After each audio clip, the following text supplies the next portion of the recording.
Welcome to Lecture 6, Perspective 5, Rahu's Avatar. So let's get right into it. In this lecture, we explore Varāha as the force that dives into the unconscious, confronts buried resistance, and recovers the ground of embodied life. It's absolutely mind blowing. And if you're interested in psychotherapy, psychoanalysis, depth psychology, analytic psychology, any kind of Jungian work that works with the unconscious, shadow work of any kind, Rahu and Ketu become some of the key sort of things in Jyotish, and they can completely unlock and transform your practice in so many profound ways. So let's start. Overview. These are the 7 sections we're going to cover: revisiting the psychomethic framework, the tale of Varaha, symbols, motifs, and the psychoanalytic reading of Sukara. It's not A wouldn't have the line Sukar and Varaha, the archetypal function of Rahu, the illusion of sequence, Matsya or Varaha, symbol and motif analysis, and textual references. So let's go. Revisiting the psychomythic framework. So in the previous lecture, we saw if you watch the Ketu's Matsya Avatāra lecture, we see how psychomythic framework is so ripe and such a powerful tool that Jyotish uses, which can therapize our understanding, can be used as a way, all the mythology, all the literature, all the tales of the ancient times are still so relevant and can be applied so practically into our lives through Jyotish. So, in this previous lecture, we explored the nature of psychomethic framework, the method of Jyotish, where myth, psychology, and metaphysics converge to illuminate the operations of the unconscious. So, let us take a moment and refine that view. We wouldn't get into it too much in this lecture. Previous lecture, we spent a few moments a longer time to understand this. In this one, we'll go through it a bit quicker and in a more condensed form. The psychomythic framework recognizes that myth is not a tale of the past. It is a living, structuring language of the unconscious, a blueprint through which the psyche organizes, experience, confronts karma, and seeks restoration. So, myths are not what happened or was something that was imagined by the primitive psyche. It is not this religious construct to to opiate the masses in some sort, and these primitives were thinking in imagistic terms. This is one of the shallowest and most it's the worst kind of reading you can do of this uh, uh, way of thinking, because on one hand you see there's ideas of yoga, jyotish, which are really sophisticated systems which are integrating and utilizing all the mythical framework. So what it is it's an encoding of all the how the unconscious works in through these psychomythic tales. That's why I use the word psychomythic. This is sort of you could use a psychotherapeutic tool to guide life for self-understanding, self-awareness, to understand the psycho-cosmic structure of reality. So this is much more than just like religious construct and primitive imagination. Myths are not what happened or imagined by the primitive psyche. They're always happening, for the unconscious is inherently primitive. When read through the lens of Jyotish, myth and psyche are not separate domains. The grahas are the interface, which is the planets. Grahas is the right word in Jyotish. Not only astronomical bodies, but living psychomythic operators. Each graha has an avataric function that intervenes into the psychic field with a precise soteriological intent. Soteriology has to do with a liberation, freedom, with the intent to free the awareness from its torment, right? But also to sort of trap it. So soteriological intent is not just an intent that will lead to liberation of some sort, but it keeps the cycle moving. Whether so, the idea of liberation exists, right?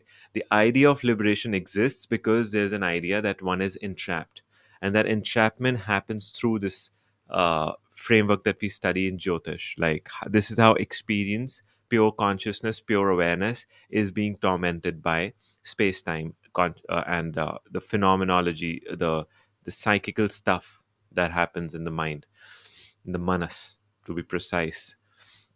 the Manas Chitta interface.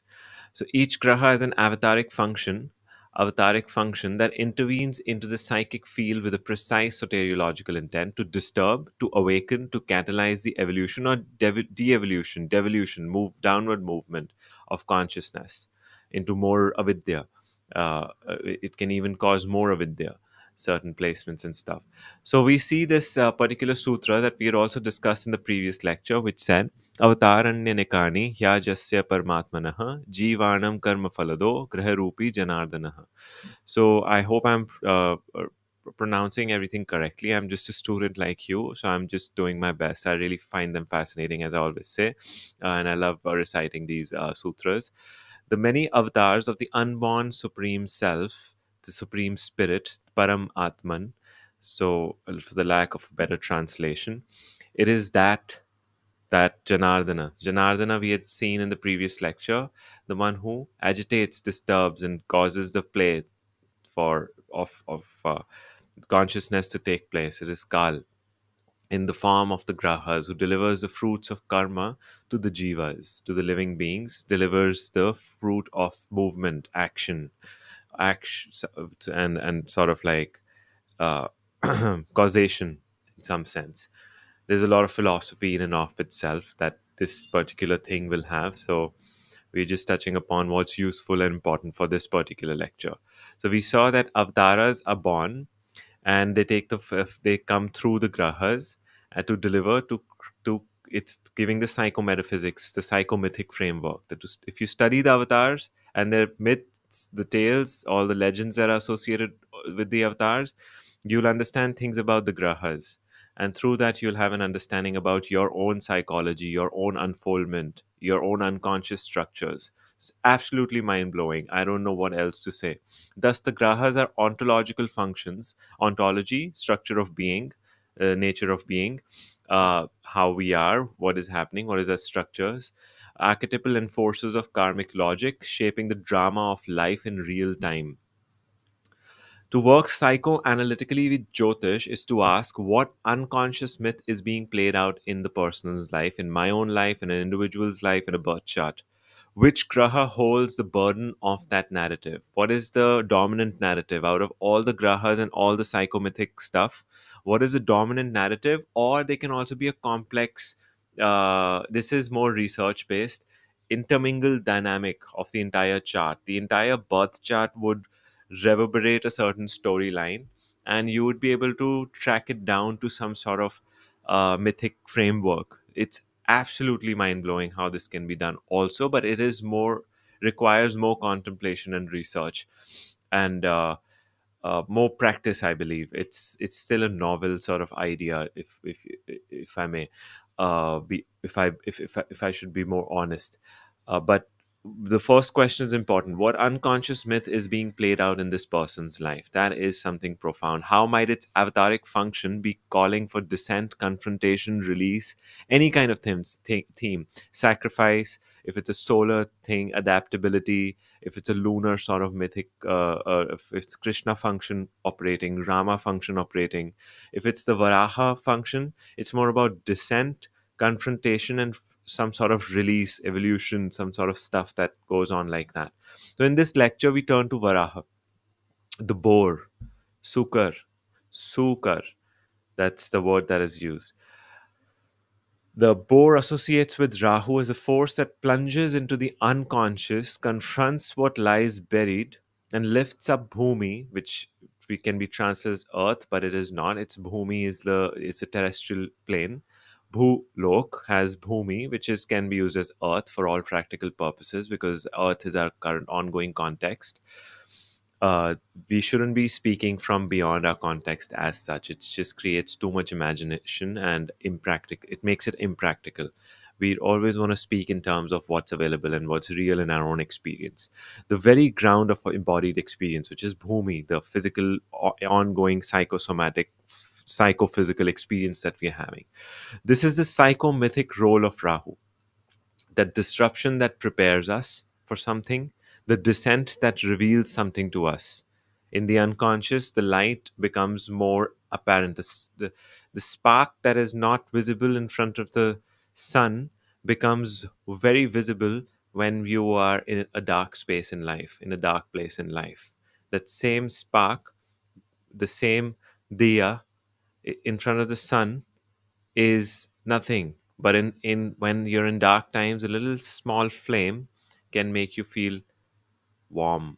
It can give you purpose, meaning, and it becomes so evident. You can't deny the presence of it. The chaos that restores. And whether it prepares, reveals, or restores is how Rahu is being actively, how the birth chart itself, how consciousness itself is operating, how actively the person is doing this kind of work.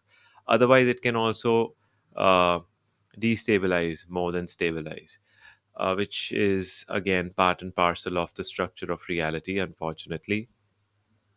So let's get into the tale of Varaha. The beginning. So let's recite. Let's. It's story time. In the beginning of a new cycle, after the dissolution of the previous one, Bhumi, the lands of the terrestrial realms, had sunk into the depths of the cosmic ocean, space time. The primordial waters held her in the darkness of the netherworlds. There was no foundation upon which karma, phenomenal reality, could unfold, no plane of embodiment for dharma to be lived. At this moment, Swayambhuva Manu, from the born from Brahma, for the purpose of initiating a new creation, addressed the Creator with a fundamental question: O Brahma, the cycle must begin anew, but where shall beings act out their karma? Where shall dharma be practiced? Bhumi is submerged. If she is not brought forth, how can anything be sustained? Brahma, hearing this existential plea, entered deep meditation. He turned his awareness towards Narayana, the supreme principle, and invoked the source of cosmic intelligence. In that meditative state, a miraculous event occurred. From Brahma's nostril, or some say his breath, emerged a tiny boar, no larger than the tip of a thumb.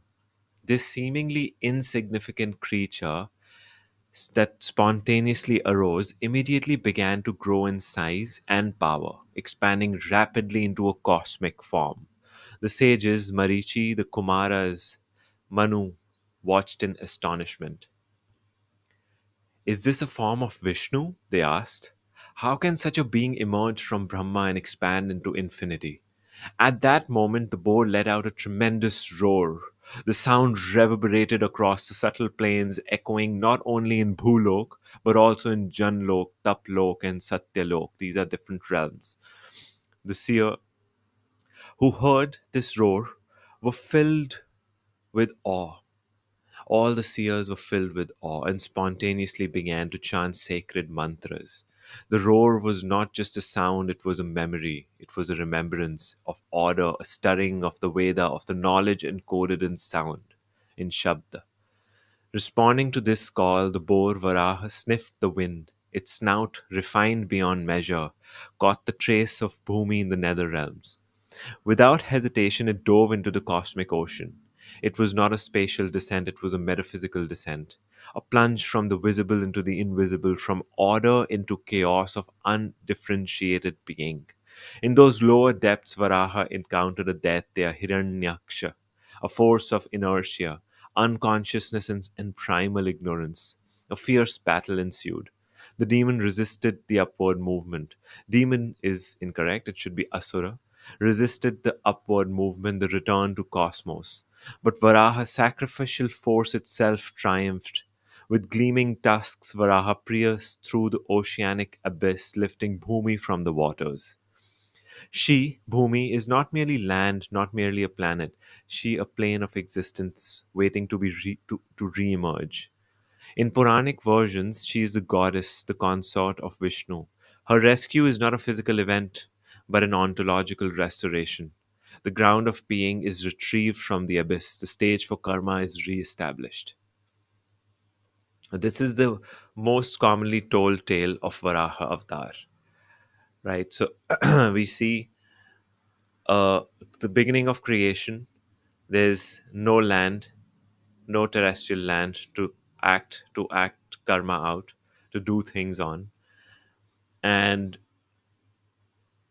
Vishnu descends in the form of Varaha, a boar. The boar is able to sniff out the land, sort of like find it out. It finds it out in the nether realms, and sort of picks there. The boar encounters Hiranyaksha, a asura, an asuric force, fights it, uh, gets the uh, earth back, Bhumi back up, so the cycle of creation can start. So that's simply the basic uh, structure, basic plot of this tale.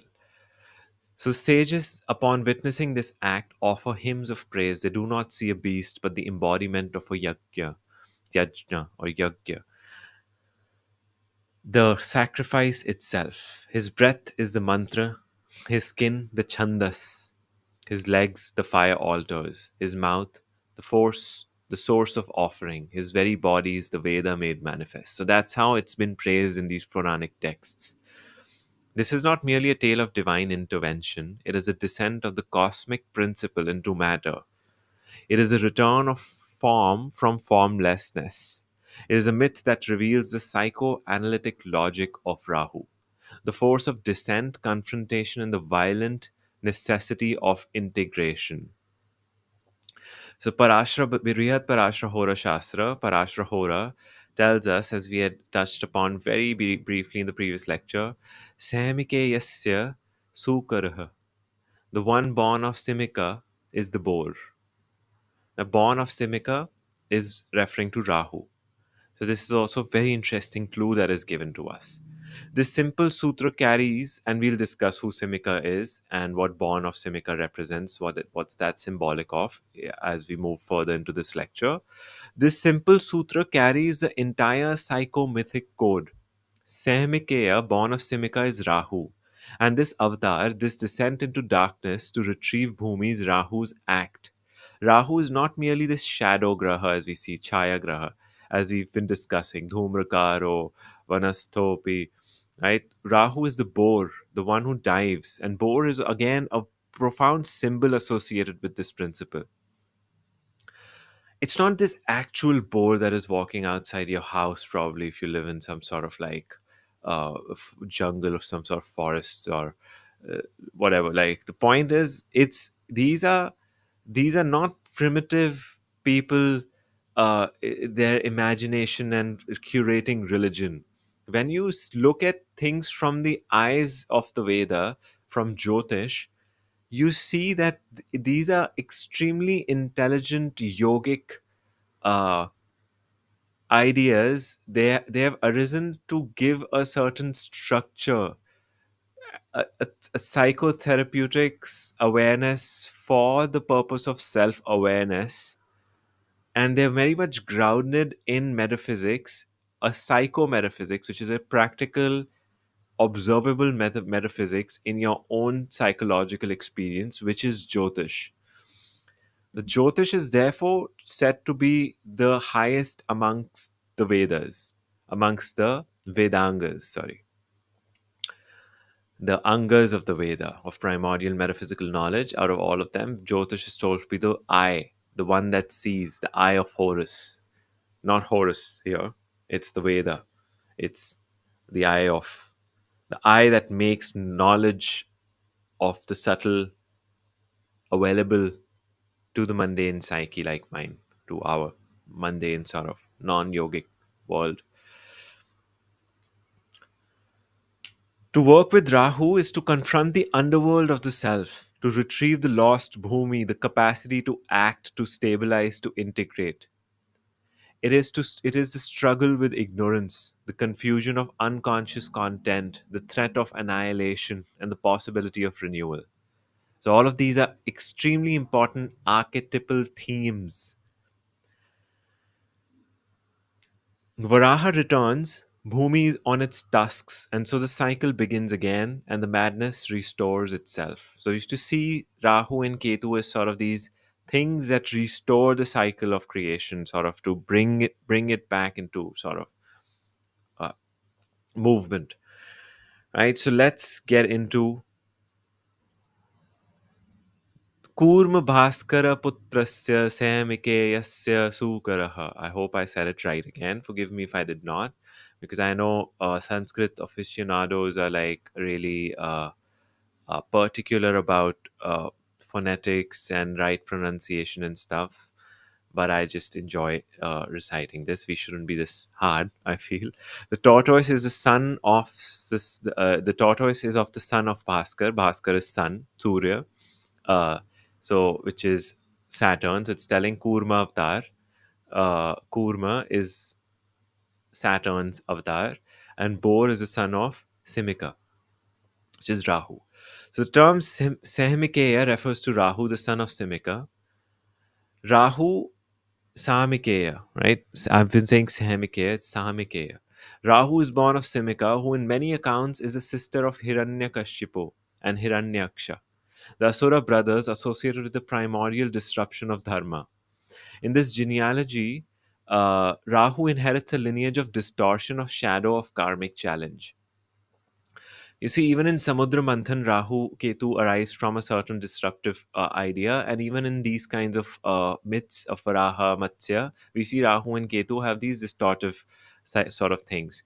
So we see Hiranya Hiranyakashipu in the Narsimha Avatar story of Mars, where Narsimha Avatar has to destroy Hiranyakashipu. In Hiranyaksha, it appears in Varaha Avatar's tale. So we see Rahu inherits a lineage of distortion of shadow of karmic challenge.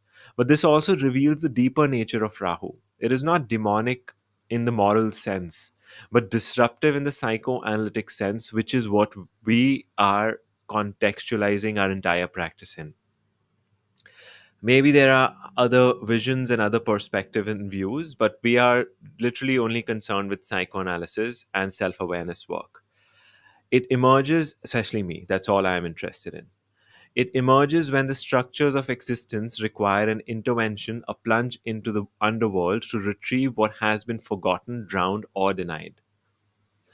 Rahu then is not merely the node of illusion, it is a mythic agent of descent, of a downward movement. Right? One of the words that we had discussed in the names of Rahu lecture was path, which was going downwards. The boar is not a symbol, it is a psychic movement.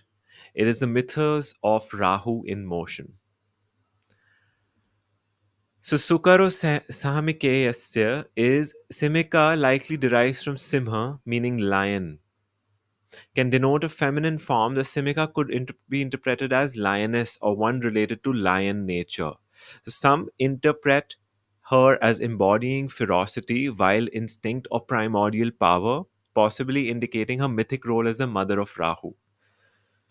Simika is primarily known for the story in Mahabharata and Bhagavad Purana as the mother of Rahu. She is usually described as a wife of Viprachitti, an Asura or Daitya, and the daughter of Kashyapa and Diti, making her a powerful Daitya matriarch. So she has a very important role and she appears in a lot of Indic literature. And you have to see this so clearly. To study Jyotish is to study all of this Indic sort of interesting literature. I would recommend you to read Srimad Bhagavatam, Bhagavad Puran, which is Bhagavad Puran. I would recommend you to read Mahabharat, Ramayana, all of these interesting texts, different kinds of Puranas, different kinds of Upanishads would even deepen your ideas. Brihadaranyaka Upanishad, which is part of Shatpat Praman. All of these are extremely important literature. You can read also Varaha Puran, Matsya Puran. So after Rahu was beheaded by Vishnu during the churning of the ocean episode for stealing Amrita, Simika is said to have nurtured the head of Rahu with asuric forces of desire, revenge, and karmic compulsion. So the idea of compulsion is very important when understanding Rahu's influences. It makes that thing compulsive. Ketu also creates compulsive in the sense of this unconscious fixation. Rahu creates a conscious fixation, more of this active compulsion that you sort of have this addiction to that graha or that area of life. Simika or fear also, it creates this resistance. It creates this resistance. You don't want to go there. And we'll see why this resistance come. The resistance is that asura that Varaha encounters. That's the Hiranyaksha that Rahu encounters in the under netherworlds, in the Netherland. Simika represents a psychic field, a substratum of karmic craving. In this frame, she symbolizes the primordial entanglement of jiva, individual soul, in samsara via attachment to the sun, attention, moon, manas, and bhumi, material body, made out of panchamahabhutas, which are the five grahas. Her birth to Rahu may be seen as the birth of compulsive karmic desire, born from the misalignment of attention, sun, emotion, moon, and embodiment, bhumi. Right? So we can see Simika as a reference to sun itself. It's very interesting. This is a perspective that I have a hunch for. I don't know if this is fully true, but I think this is symbolic. It's very symbolic that it is termed as Simika, which is lion, which is associated with a Leo, which is sun, right? And that lion idea is generally associated with sun principle, the king, sort of the king of the jungle. And it is this entanglement that sun, moon, and earth have that give rise to the nodes, which was lecture one, what are Rahu and Ketu, where we understood the astronomical birth of Rahu and Ketu. So we see that's why that entanglement process creates that Rahu idea. So we can see it's born from Simika, Simha, sun, and getting entangled into phenomenal reality and giving birth to Rahu. So then it becomes Samikeya, which is Simika, born of Simika, born of the sun, born of the entanglement of the sun to the phenomenal reality. So this can be read like in this way also, as far as I see. And that's why I contemplate all these ideas and share, comment, and discuss, create a dialogue around these ideas if you're really interested in psychoanalytic, psychotherapeutic work through Jyotish. So let's get into symbols, motifs, and the psychoanalytic reading of Sukaraha, Sukar, and Varāha. It's not Sukara, which I realize. It's I corrected it in various places. I was using Sukara. It is Sukar. So the earth as the lost ground of being, Bhumi, submerged in the primordial waters, represents the dissolution of psychic structure. In the language of depth psychology, this is the moment when the ego or the self structure, the psychostructure, cannot sustain the weight of the unconscious material. The world becomes unmoored. There is no orientation, no dharma, no space for karma to unfold. So you see too much Rahu influence. There is distortion. One doesn't know how to even be. So one has to really cultivate and evolve those areas of life and bring earth back, bring a stable ground back, and get grounded on earth. That's why Rahu influence, Rahu Moon conjunction creates a lot of anxiety in the individual. Rahu influence in general creates a lot of anxiety because it's fundamentally dealing with smoke, dhumrakar, uncertainty, being in a forest, being in liminal space, confronting the unconscious material. So Rahu is Sukara, uh, Sukar is the force that goes into the unconscious to retrieve the condition for life itself to happen so that you can have a life, so you can live your life, you can humanize your experience. It is the return of the stage itself, not the actors. Rahu's work is not to perform life, but to re-establish the condition under which the performance is even possible. Right? So it's a very interesting idea because confronting the contents of the unconscious, which is who you really are and all the suppressed stuff within you, when that happens, you can also feel very destabilized in life. And to bring back a structure where you can now integrate all these parts and start to live your life itself is that sort of idea of Rahu given the task of bringing Bhumi back. So Rahu spontaneously sort of arises out of the breath of Brahma, of the creative principle. And it comes out of the nose, and Raha's sense of smell to detect itself is used to detect earth. The descent into the ocean is representative of entering the unconscious. The cosmic waters, why I stopped there was because we're going to discuss that. in one of the one in as the lecture proceeds. The cosmic waters are the unconscious are the collective unconscious, the residue of past creations, unresolved content, and the tamasic heaviness of cycles that are unprocessed. The descent of Varaha is the journey of the psyche into that which it does not yet understand, but must inevitably confront. So Rahu does not know where it's going. It's just sniffing and going and following its instinct. It's literally not a intuition. It's not a conscious or it's an instinct of sniffing it out, going like a trained dog at the airport, and going down into the nether regions, which are fear-inducing, and it does find an asuric force there of Hiranyaksha. So we see the descent of Varaha is a journey of the psyche into that which it does not yet understand but must inevitably confront. So the more consciously we confront through courage, the better. The sooner and the more consciously, the better, the less surprising it's all life seems. Not that we can stop some of these things from happening, but you're just not shocked. You're just like, huh, of course, like the way my prarabdha is, that's possibly the only way this could unfold. And if you can stop it, stop it. But if you can't, then you just accept. So Rahu, when activated, often brings this exact movement, an uninvited descent into crises, disorientation, and confrontation with invisible or forgotten forces. Its gift is not in immediate clarity, but in the eventual emergence of a new psychic configuration. And that new psychic configuration is that process of sort of the metamorphosis, the catharsis that comes during midlife for a lot of people, and late life also, when sometimes it's too late, freaks the psyche out. But then the one could always debate that everything is happens in its own perfect time, which is also true, but it doesn't feel that great, so it's easier said than done.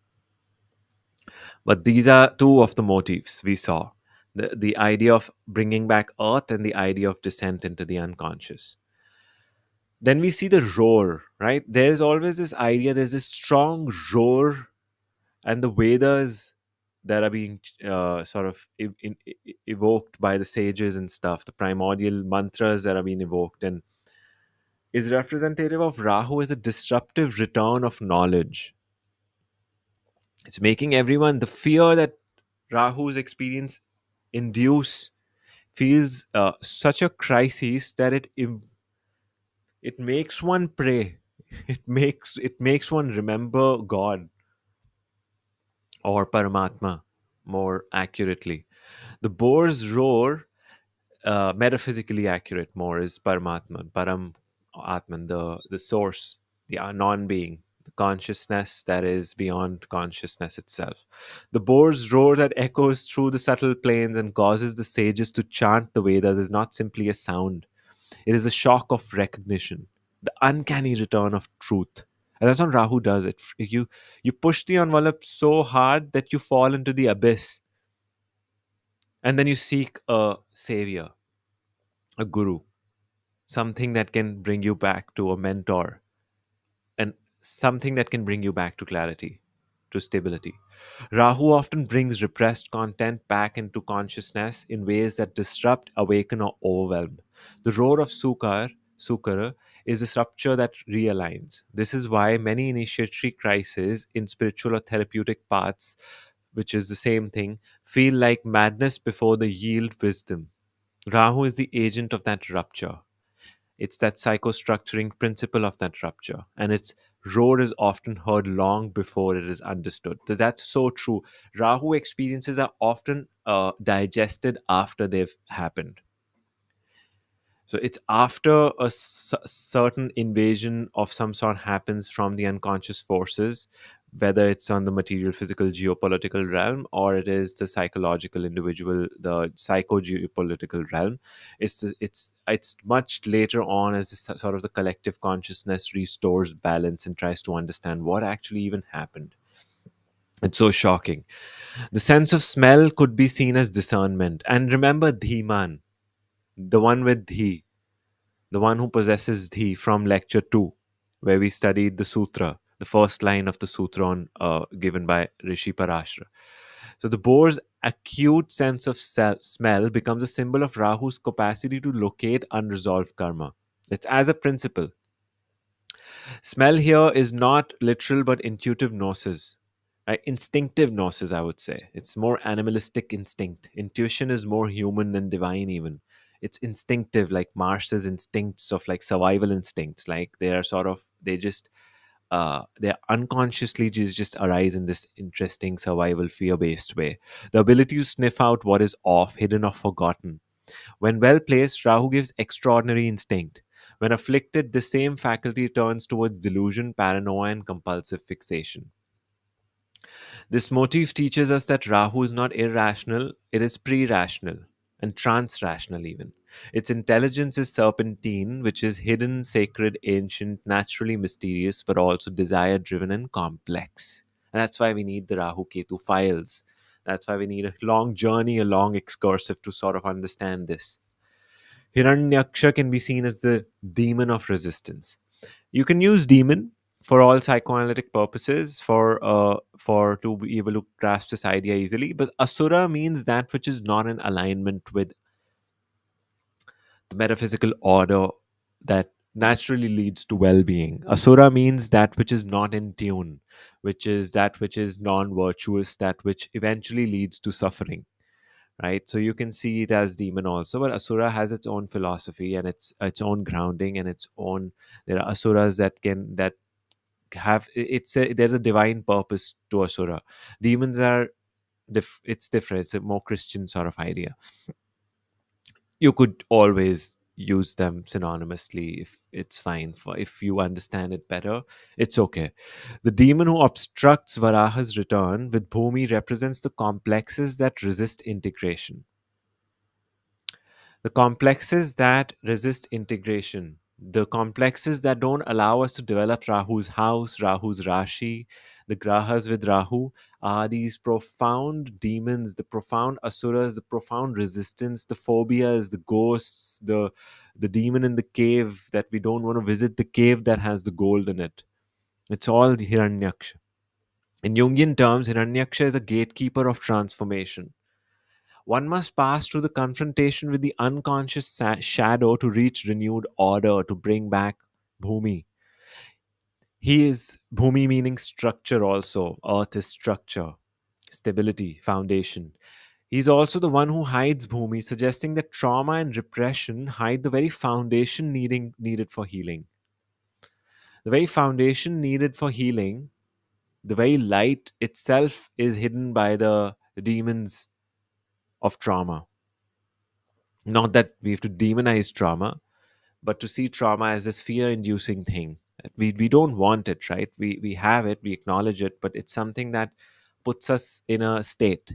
It keeps us in a certain state, a haze, and it sort of s- uh, uh, makes suggestions for our ongoing experience of reality. So it colors our ongoing experience of reality. It doesn't let us live in the moment. So Rahu then must not only descend but do a battle. And for this battle, it will require other grahas. It will require Mars, Jupiter, it'll require Sun.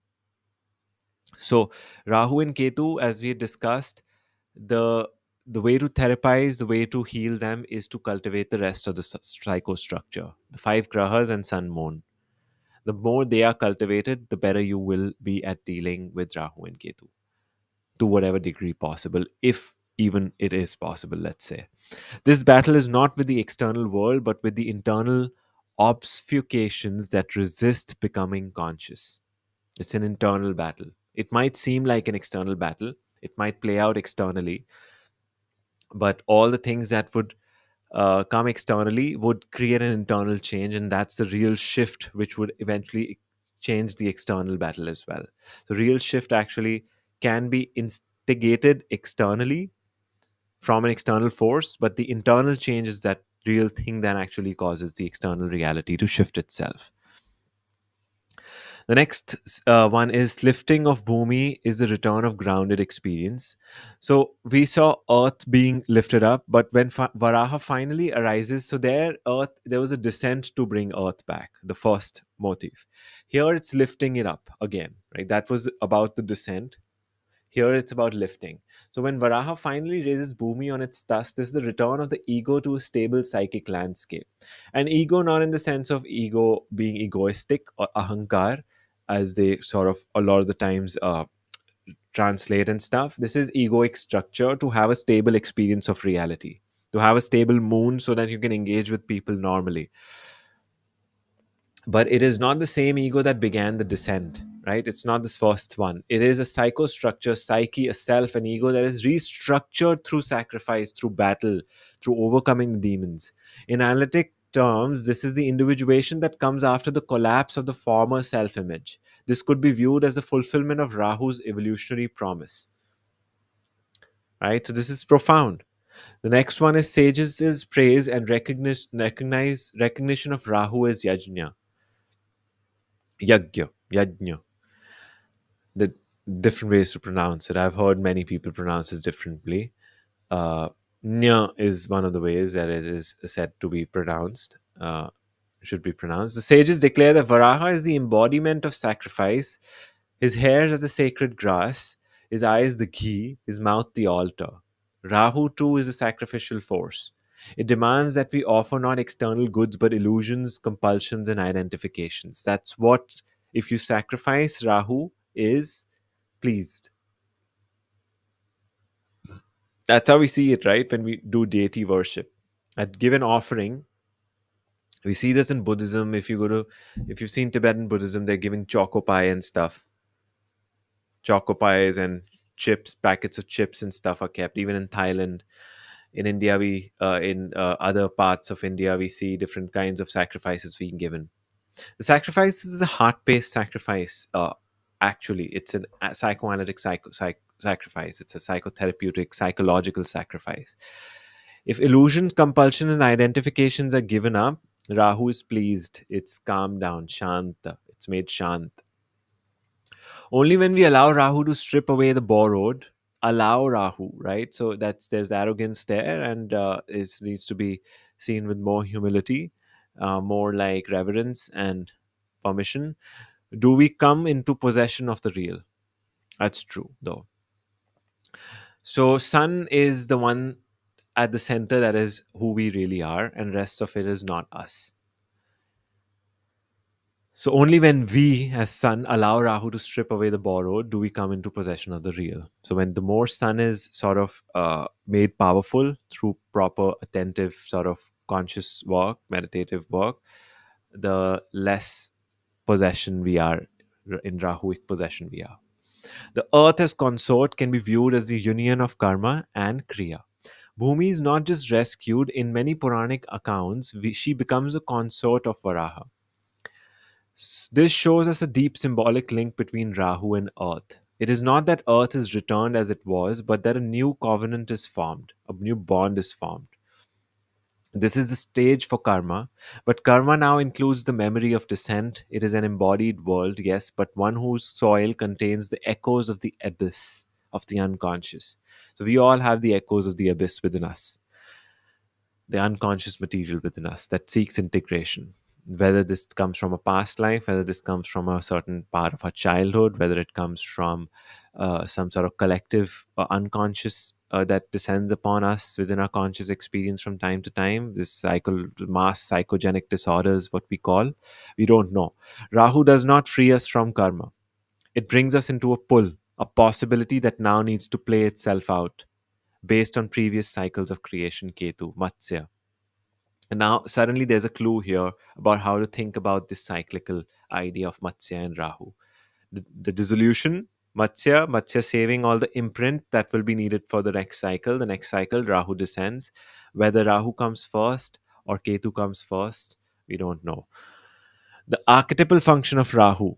Rahu is often cast a disruptive shadow, a thief of light, or the cause of confusion and instability.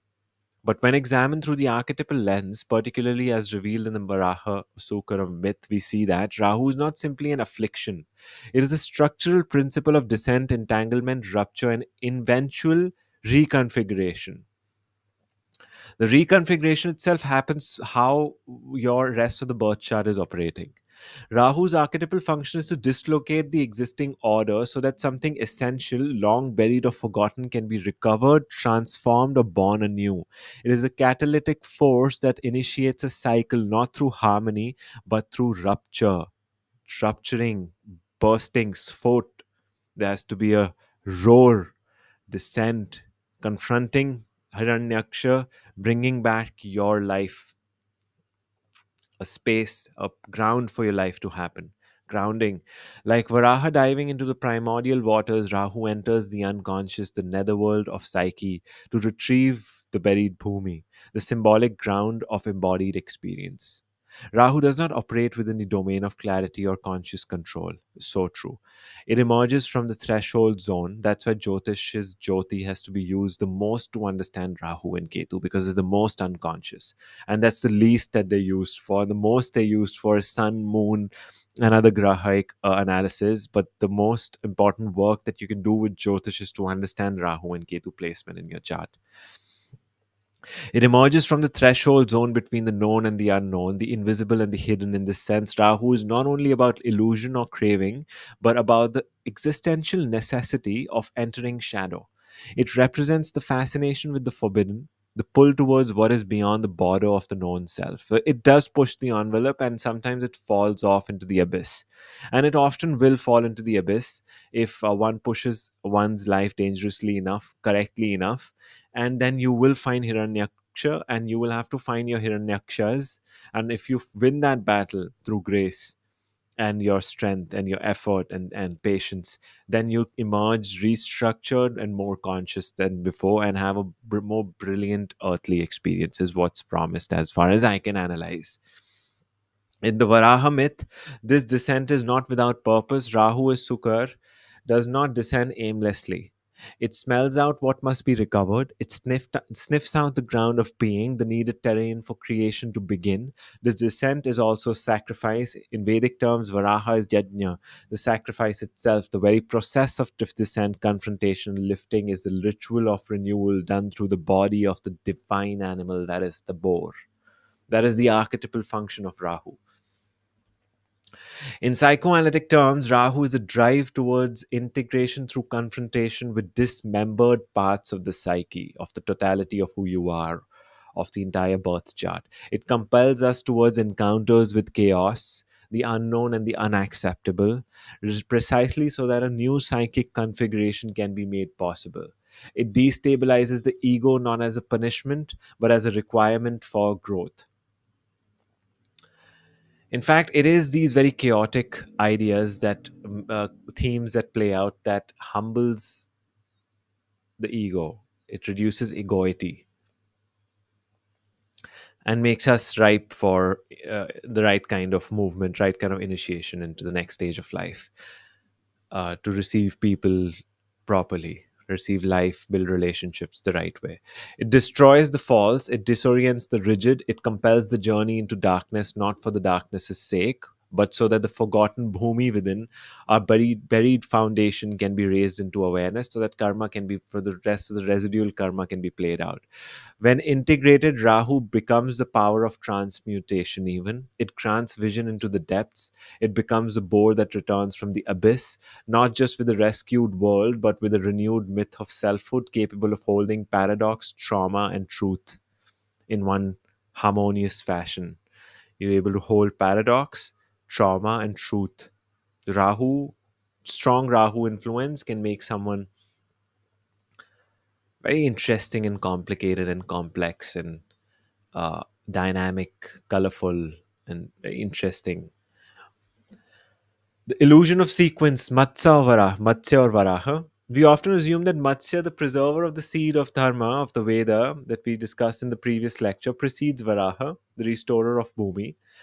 But when viewed through the lens of Jyotish and cyclical time, Kala Chakra, the linear progression dissolves. Does preservation precedes reconstitution, or does the emergence of ground allow the preservation to unfold at all? What comes first, the chicken or the egg? The truth is, we cannot say, because time in this view is not a straight line. It's in Rahu and Ketu are the illusion of time. Time is relative. We are speaking of earthly time, earthly calendar, the psychometaphysics of Earth, the underlying metaphysical structure of this earthly experience, of this particular solar system, of this Surya Mandal. This Surya Mandal's uh, relationship to the rest of the universe, to the galactic, to galaxy. Earth follows the solar system, the sun. The sun follows the galaxy. The galaxy follows the universe follows the Tao follows it only itself. But the truth is, we cannot say, because time in this view is not a straight line, but a spiral, a recursive unfolding where beginning and end mirror each other. It's Ouroboros. It's the idea of the serpentine cyclical, the infinity is the Rahu-Ketu spiral, the Ouroboros, the circle, the serpent eating its own tail. And what comes first is conditioned by what must emerge next. Varaha lifts the earth from the unconscious. Matsya carries the seed of dharma forward. In Matsya, we see the earth is going into dissolution. In Varaha, we see after the dissolution, the earth is brought back. But that seed cannot sprout without ground, and no ground can emerge without the memory of dharma embedded in the seed. Thus, Varaha and Matsya are not two sequential events as such, they are two poles of the same threshold. Rahu and Ketu are the head and tail of Swarbhanu, that idea of this sort of, they are two sides of the same coin. The coin is again the same, it depends from which angle you're looking at. So that's why they say time is an illusion when it comes to a more broader perspective. It's very real in an earthly experience. So don't fall for this kind of spiritual bypassing sort of ideas that are circulating in it's very real, and you should respect time, and you should have a very profound good relationship with the calendar of Earth, and that is Jyotish is how to understand our ongoing experience of reality, which this particular space time. As Varaha and Matsya are not two sequential events, they are the two poles of the same threshold. They mark the liminal moment when the unseen becomes seen, the unformed becomes form, and the stage of karma is prepared anew. From this vantage point, the illusion of linear time is itself the work of Rahu-Ketu. Rahu-Ketu are itself the points of entanglement, the points of illusion of time is caused by Rahu and Ketu. Sun, moon, earth get entangled. Sun gets entangled, reflects into the moon. That's fine. You're having an earthly, divine, nice present experience. The idea, the lack of present momentness on Bhumi comes because there's this residual samskaras and vasanas of Ketu and the pull of Rahu, the possibility based on those samskaras and vasanas. So in Matsya, the earth was taken into dissolution, and in Varaha, it's brought back up. That illusion itself is Rahu and Ketu. From this vantage point, the illusion of linear time is itself the work of Rahu and Ketu, the force that makes us believe in direction, causation, identity, while hiding the recursive and fractal nature of existence. So here we'll just go through this particular table and go through all the symbols and motifs once more, so that we learn this properly. It's like a literal lecture, right? At the beginning of the current kalpa, the causal and astral layers had been formed, but the Earth's Bhumi was submerged in primordial waters. Life could not unfold, action had no stage, karma had no field. Brahma, called upon to create, found himself powerless without the grounding of form. Actually, Swayambhuva Manu was called upon to create. In this impasse, Rahu emerges as Varaha, the boar born of breath and instinct. This is not through deliberation or planning. And this idea of breath is also tells us Rahu is more Vata Prakritiko, Vata Prakriti, what we studied in lecture 2. So it has that movement force and this idea of vayu associated with this. This is not through deliberation, which is very good, important for interpretive work. This is not through deliberation or planning, but through an eruption from the unconscious, Brahma's nostril. The principle of descent incarnates, but is submerged but is submerged must be raised. But what is submerged must be raised. What is lost in the dark must be brought back to light. This is the archetypal logic of Rahu. It descends into unconscious depths, not as punishment but as function. Rahu bears the burden of karmas that remain unresolved, underdeveloped, and disoriented. So there's a developmental process. Too much Rahu influence also delays one's developmental processes, and one must work patiently with them, with individuals who have a lot of Rahu influence, and they do develop into something very interesting, intriguing, and fascinating and unique and stuff. It carries the unfinished business of evolution and demands embodiment, literal return to the earth. The attack on Varaha by the Asura during the ascent is symbolic, just as Varaha must contend with resistance in the form of demon Hiranyaksha, Asura to be correct. So too does Rahu compel us to confront the phantoms of fear, illusion, delusion, projection, compulsion, pretension, all these ideas. We are the Hiranyakshas of our being. Rahu is not the cause of these difficulties. It is a graha that activates the terrain where they reside. It activates the experience and takes us into that phenomenon that activates and triggers the Hiranyakshas. All these things that we just spoke of. And just as Varaha places Bhumi on its tusks and raises her into stability, so too does Rahu bring forth a new possibility of ground, a new cycle of karmic engagement. Rahu does bring a lot of interesting possibilities into a person's life. Rahu restores not the old world but inaugurates a new one, often alien, complex, chaotic, but rich with opportunity for transformation. In this light, Rahu is not merely the graha of illusion or obsession and fear and dhumra and bhayankara and stuff. It is the archetype of descent as redemption. It is the evolutionary mandate to plunge into forgotten realms, retrieve what was submerged, and establish a new order through lived experience. The ritual nature of this act is not lost on the stages. At the conclusion of the myth, Varaha offers the essence of the yajna, the rites that balance karma, manifest desire, and sanctify action. This reaffirms Rahu's deeper function to drag the jiva into incarnation, to drag the Atman into Jiva consciousness, into incarnation, so that karmic balance can be restored through praxis, praxis, causation, not abstraction. Thus, in the psychomythic field, Rahu is Varaha, the psychomythic framework that grounds mythology into this practical metaphysical psychology. Through Jyotish, we see this Rahu Varaha, Rahu Sukar connection. It's absolutely profound. So we see Swayambhu Manu, the mind, the manas, the Manu, the man. This is what we discussed in the previous lecture. The mind, the reflective self asking foundational question about purpose and dharma of creation, the archetype that was given the idea, the primordial sort of idea of the one who will start the new cycle, the new root race, as to so to speak. Bhumi submerged in cosmic ocean, the unconscious, the lost foundation of identity, primal psychic ground, submerged in tamas or amnesia. We are very amnesiatic, very tamasic in that way. We forget a lot. We forget coherence. That's why journaling is so important. It gives continuity to your consciousness, to your sense of self. The boar, sukar, Rahu as the instinctual, chaotic force of descent, the evolutionary urge that dives into darkness to retrieve forgotten essence. Birth from Brahma's nostril, a breath born impulse. It's very interesting. It's an unconscious impulse that just Vishnu just appears in that form and the work sort of starts. Emergence from the liminal, an unthinkable entry into material reality through the psyche. Roar of the boar, the sound of rupture and return, the arousal of collective memory, psychic agitation, initiating transformation. This is how it's felt in the psyche. Descent into the netherworld, Rahu's plunge into the unconscious confrontation with the tamasic forces and karmic residue.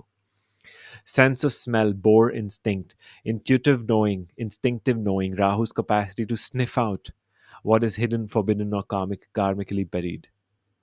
battle with Hiranyaksha, the confrontation with the asura within, the non-virtuosity within. It's the non-virtuous beings are asuras. The devas are the virtuous ones. The shadow aspect of power, pride, and unconscious obstruction. Raising of Bhūmi on tusks, re-establishing the ground of being, the retrieval of embodied life, restoration of conscious engagement with materiality. Study each of these very carefully. This is like so many symbols. This is just so profound for psychoanalysis. Sacrificial body, you can someone in Rahu experience, you can contextualize this so well for them to make sense of their experience. For them to make sense of their experience, re-establishing the ground of being, the retrieval of embodied life, restoration of conscious engagement with materiality. Sacrificial body of Varaha. Rahu is Yajna, embodiment of the ritualized dissolution of ignorance, the transmutation of chaos into order. Bhumi is consort, the relational aspect of Rahu's function. Entanglement with the world is not incidental, it is essentially for karma and growth, for things to move forward, that you don't stuck in this netherworld. Simhikeya, Rahu is son of Simika, born of eclipse and concealment. Rahu is product of the distortion between light, Simika, sun, lion, reflection, moon, and material plane, Bhulok. Sukaro, Sukaro Sahamikeyasya, what we saw in Brihad Parashara Hora Shastra, chapter 2, Sutra 6. The boar is of Rahu. The myth is not symbolic, but ontological. It describes Rahu's deep archetypal operation. It's ontological. It tells you about structure of being. So these are all the symbols that we discussed. You can study them carefully, slowly. Just this last one before we finish this lecture is just a brief, all references that have been. So, Varaha and Sukar are also mentioned in Rig Veda. It's one of the ancient, so ancient. So it's a very ancient idea. Jyotish is supremely ancient as well. Varaha from Vir or Hir, to bring forth, to raise. Also, simply wild boar, right? So Sukar is the word Suvar in Hindi comes from Sukar. Varaha, Vir or Hir, the roots that are given. I think the Hir is given by Yaska in his, who's very important in Nirukta, etymology and stuff. A symbolic of storm, sacrifice, and cosmic upheaval. Early boar image as a force of nature, links to primordial movement, chaos, and the root force of descent into embodied experience. So interpretive meanings are similar, but what's interesting here is all the references. Rig Veda, Varaha for Soma, uses the word Varaha to refer to Soma. There's a lunar Rahuic symbol, right? Because Soma is essentially a lunar principle. It's associated with the moon. And so there's a connection between Vidutund, Viduntud, Viduntud in the names of Rahu, the disturber of the moon. There was a lunar connection there also in the names of Rahu lecture, which was, I think, lecture 4. In Taittiriya Samhita, we see this very interesting term that appears, emusha. Emusha also appears in Shatapat Brahman. I think it's one of the Samhitas in Shatapat Brahman. Maybe I'm getting this wrong, but emush is a very interesting word. Mush, to steal or rob, or munch, to release. The Asuric boar who hoards wealth slain by Indra Vishnu. Rahuic symbolism, hoarding karmic debris, requiring violent extraction, links to chaos before restoration. Interesting. But Prajapati is Varaha in Shatpat Brahman. So, Lord of the creature. Prajapati's son, basically. Essentially, it's referring to Surya. It's again a very Jyotishic reading. It is that psychometaphysically, in my opinion. Boar who raises Bhumi from water, seen as both sacrifice and sacrificer. Psycho-ontological Rahu, the force that goes below into the unconscious rescue. Again, the same ideas are being invoked with each of these names. The Taittiriya Brahman also refers to same. Mahabharat, Varaha is Narayan, appears. Varaha merges with Vishnu, Narayan, confirming the mythic sanctity of descent. Rahu interpreted as part of divine economy, cosmic upturning for restoration of dharma. Bhagavad Purana, again, Sukara Varaha.